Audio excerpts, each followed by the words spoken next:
Colonel जय सोडी sir, जय हिंद। पहले बहुत बहुत शुक्रिया, आपने समय दिया, थैंक यू इसके लिए। जय हिंद राजेश जी, ये मेरा सौभाग्य है कि मैं आपके चैनल पर हूं। थैंक यू सर, समय दिया आपने। दरअसल एक बड़े इंपॉर्टेंट इशू पे मुझे आपसे बात करनी थी। अग्निवीर को लेकर कई खबरें सामने आती रही हैं। कई बार मेरी और आपकी उस पर बातचीत भी हुई है कि अग्निवीर का फ्यूचर क्या है। लेकिन आज एक अलग कंसेप्ट पे मैं आपसे बात करने वाला हूं और चीजों को समझने वाला हूं। जिस प्रकार से दुनिया में प्राइवेट आर्मी खड़ी की जा रही है, वैगनर आर्मी के अंदर हम इंडियंस को देख रहे हैं। चाइना अपनी प्राइवेट आर्मी बना रहा है, अमेरिका के पास ऑलरेडी प्राइवेट आर्मीज हैं और प्राइवेट आर्मी पे काम कर रहे हैं। मिडिल ईस्ट के भी कई देश शामिल हैं।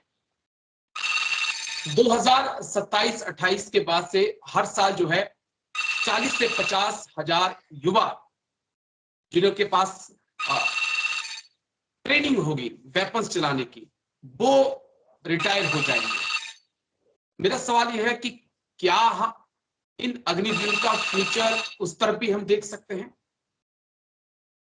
राजेश जी, जब ये अग्निवीर 4 साल की सर्विस के बाद 75% रिटायर हो जाएंगे, जिन्हें भारतीय आर्म फोर्सेस में रिटेन नहीं किया जाएगा, जब ये बाहर सिविल लाइफ में जाएंगे तो इन्हें कोई ना कोई नौकरी करनी पड़ेगी, जो कि स्वाभाविक है।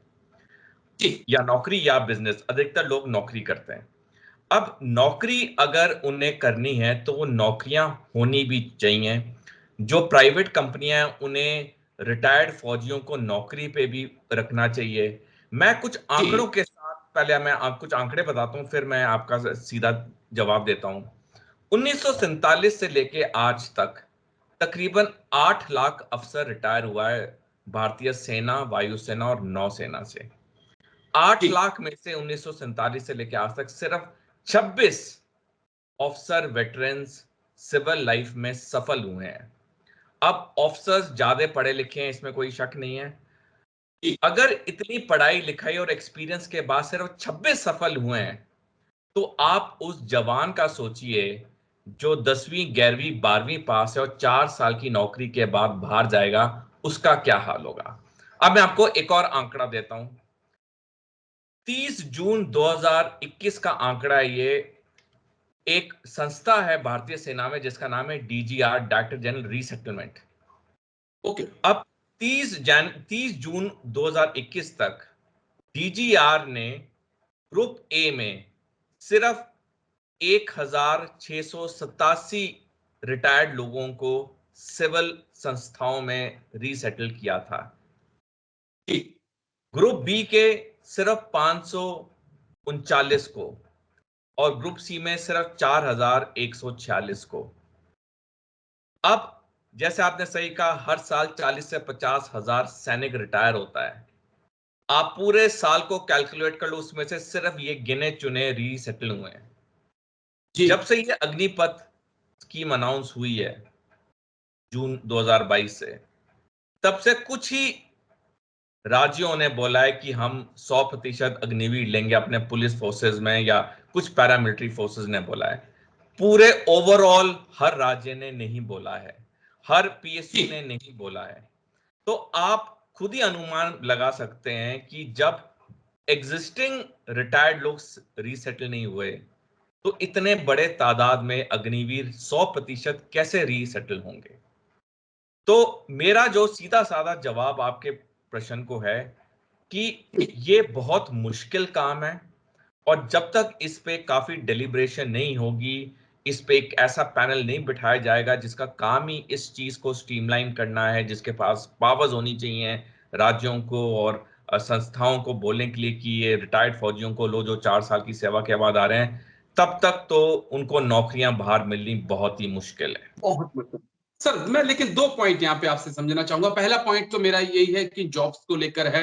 यही नहीं है कि 2027 के बाद जो है सिर्फ अग्निवीर ही रिटायर होंगे। वो सोल्जर्स भी रिटायर होंगे जिन्होंने 17 साल, 24 साल या 30 साल जॉब आर्मी में की है। उस समय भी एक डबल चुनौती होगी। प्रेफर आपको किसको करना है? आप अग्निवीर को जॉब देना चाहोगे या फिर उसके को देना चाहोगे जो 17-18 साल का है? क्या यहाँ पे भी एक लिटिल कंफ्यूजन होगी? राजेश जी, मैं समझता हूं कि एक सिविलियन कॉर्पोरेट ऑर्गेनाइजेशन के लिए ये भेदभाव करना कि ये 15 साल की सर्विस के बाद आया है सैनिक और ये 4 साल की सर्विस के बाद आया है, मैं सोल्जर ये बोर्ड्स के लिए पूछ रहा हूँ सर, जो गवर्नमेंट जॉब भी करते हैं, क्या बुल बोर्ड्स भी इन अग्निवीर के लिए होंगे कि नहीं होंगे? ये भी तो एक अहम पॉइंट है सर, जो बिल्कुल डिस्ट्रिक्ट वाइज सोल्जर बोर्ड होते हैं।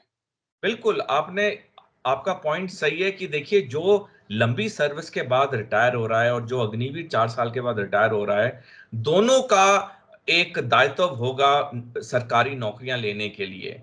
अब जब वो दोनों आगे जाएंगे और एक सरकारी संस्थान ने लेना है, तो वो ऑब्वियसली ये नेचुरल है कि जिसके पास ज्यादा एक्सपीरियंस है वो उसको लेने की कोशिश करेंगे, क्योंकि एक्सपीरियंस का तो फर्क पड़ता ही है, इसमें तो कोई शक नहीं है। एक सैनिक जो 15 साल की सर्विस के बाद आया, एक सैनिक जो 4 साल की सर्विस के बाद आया, उनके एक्सपीरियंस में बहुत फर्क होता है। तो जो सरकारी नौकरियां हैं वहां पे तो ये लंबी सर्विस वाले भी अप्लाई करेंगे। जब मेरिट लिस्ट बनेगी तो ऑब्वियसली लंबी सर्विस वाले भी उसमें होंगे। तो जब हम बिल्कुल ऑलरेडी एग्जिस्टिंग उसमें नहीं सबको नौकरियां दे पा रहे, तो हम 2027 के बाद सारों को कैसे नौकरियां देंगे? ठीक है सर। एक पॉइंट और, क्योंकि ये बड़ा अहम पॉइंट है। हम हर साल 40 से 50 हजार जो फौजी जिनकी मैं बात कर रहा हूँ अग्निवीर की, वो वेल ट्रेंड होंगे। और हाल ही में हमने देखा कि रूस की आर्मी में 80 से ज्यादा भारतीय जो है पहुंच चुके हैं, जिनके पास कोई ट्रेनिंग नहीं थी। उनको ट्रेनिंग दी गई, लेकिन उनको चाहत थी कि उनको पैसा कमाना है और अपने परिवार की जिंदगी को चलाना है। क्या इन चीजों में आने वाले वक्त में और बढ़ोतरी देखने को मिल सकती है, और विदेशी कंपनियां भी ज्यादा इच्छुक हो जाएंगी, क्योंकि उन्हें पता है कि वहां पर 4 साल की ट्रेनिंग लिए हुए बैठा एक एक्स फौजी मौजूद है जो हमारे काम का है। बिल्कुल राजेश जी, ये तो होगा ही आने वाले समय में, क्योंकि आने वाले समय में दुनिया में कई युद्ध के क्षेत्र खुलने हैं।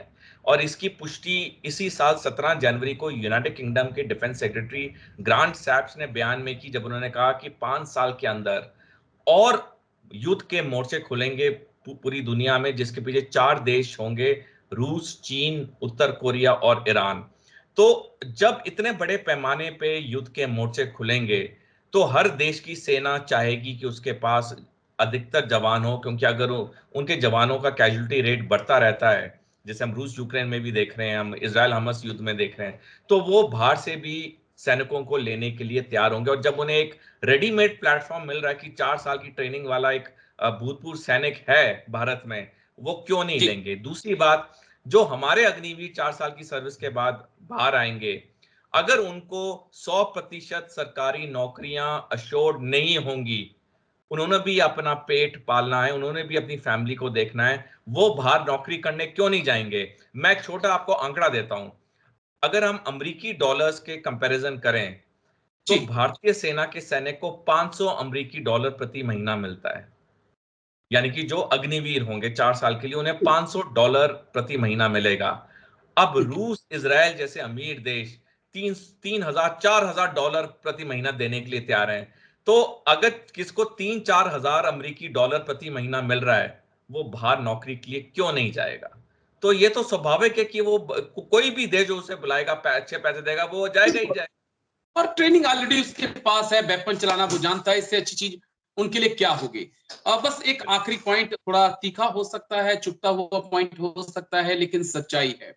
2020 में जब गलवान हुआ था और हमारे 20 बहादुर सैनिक शहीद हुए थे, बदले में हमने 45 से ज्यादा चीनी सैनिकों को मौत के घाट उतार दिया था। तब मेरे जैसे लोग, उनमें मैं भी शामिल हूं, हम कहा करते थे कि भारतीय सेना का मुकाबला चीन की चॉकलेट आर्मी नहीं कर सकती है, क्योंकि जो 5 साल के लिए आए हैं उनके लिए उनकी खुद की और खुद के परिवार की प्रायोरिटी पहले है। क्या हम भी एक नई चॉकलेट आर्मी तैयार कर रहे हैं सर? तीखा सवाल है, लेकिन जरूरी सवाल है सर। राजेश जी, आपका सवाल बहुत गहरा है और बहुत सच्चा है, और मैं इसका बिल्कुल एक साफ उसमें जवाब दूंगा, क्योंकि आप और मैं दोनों भारतीय सेना में नौकरी कर चुके हैं और हमें अपनी सेना से ज्यादा ही प्यार है, जो कि कंपेयर्ड की कोई अगर और कोई मीडिया पे बोले। देखिए, जो 2020 गलवान में हुआ वो एक अलग किस्सा था। जो अब आगे आने वाले चीन के साथ युद्ध होंगे वो टेक्नोलॉजी वाले युद्ध होंगे, यानी कि चीन पहले जब भी युद्ध करेगा, जिसमें भारत उनकी तीसरी नंबर के लिस्ट पे है 2035 में, जब चीन और पाकिस्तान टू फ्रंट वॉर करेंगे भारत पे, तो पहले चीन अपने कन्वेंशनल युद्ध में पहले साइबर, इलेक्ट्रोमैग्नेटिक स्पेक्ट्रम और स्पेस वॉरफेयर का इस्तेमाल करेगा। सैनिकों का रोल बहुत बाद में आएगा, जब वो आतंक मचा चुके होंगे, डिस्ट्रक्शन कर चुके हैं, तब ग्राउंड फोर्सेस या एयर फोर्सेस मूव करेंगी, पहली चीज। दूसरी चीज, 2034 में जब हमारी लंबी सर्विस वाले आखिरी जवान रिटायर हो जाएगा, क्योंकि लास्ट हमारी लंबी सर्विस वाली भर्ती 2019 में हुई थी, 15 साल की उनकी सर्विस 2034 में होती है। उसके बाद हमारी 75% सेना अग्निवीर होगी। चीन की 35% सेना कंस्क्रिप्ट है, यानी कि 3 साल के लिए वो नौकरी करते हैं, लेकिन उनकी 65% सेना रेगुलर सेना है, लंबी सर्विस वाली सेना है। तो आप देखिए 2034 के बाद भारत और चीन में कितना बड़ा इंबैलेंस होगा। यहां पे हमारा 75% सैनिक अग्निवीर होगा, वहां पे उनका 65% सैनिक लंबी सर्विस वाला होगा। दूसरी चीज, टेक्नोलॉजी में चीन हमसे, डिफेंस तैयारी में चीन हमसे 30 साल आगे है। अगर हम आज तैयारी कर रहे हैं तो चीन भी तो सो नहीं रहा, वो भी तो लगातार और तैयारी कर रहा है। और मैं आपके दर्शकों का ध्यान लेके जाना चाहूंगा, एक लेख लिखा था जनरल MM नरावने, जो पूर्व सेना अध्यक्ष थे, जो 1.5 साल पहले रिटायर हुए हैं। उन्होंने पिछले साल 9 अगस्त 2023 को द प्रिंट में लेख लिखा, जिसमें उन्होंने लिखा है कि अगर टू फ्रंट वॉर भारत पे होती है तो भारत के लिए दिक्कत पैदा हो सकती है। तो आप समझ सकते हैं, अगर एक पूर्व सेना अध्यक्ष जो 1.5 साल पहले रिटायर हुए हैं और वो ऐसा लेख लिख रहे हैं, तो इसमें काफी गहराई है, जो कि हम सारों को एक बार इंट्रोस्पेक्ट करने की जरूरत है। जी, चलिए, बहुत बहुत शुक्रिया कर्नल जय सोढी सर। आप मेरे साथ जुड़े और तमाम सवालों का आपने जवाब दिया मेरे दर्शकों को और मुझे समझाया। थैंक यू इसके लिए। जय हिंद सर, थैंक यू।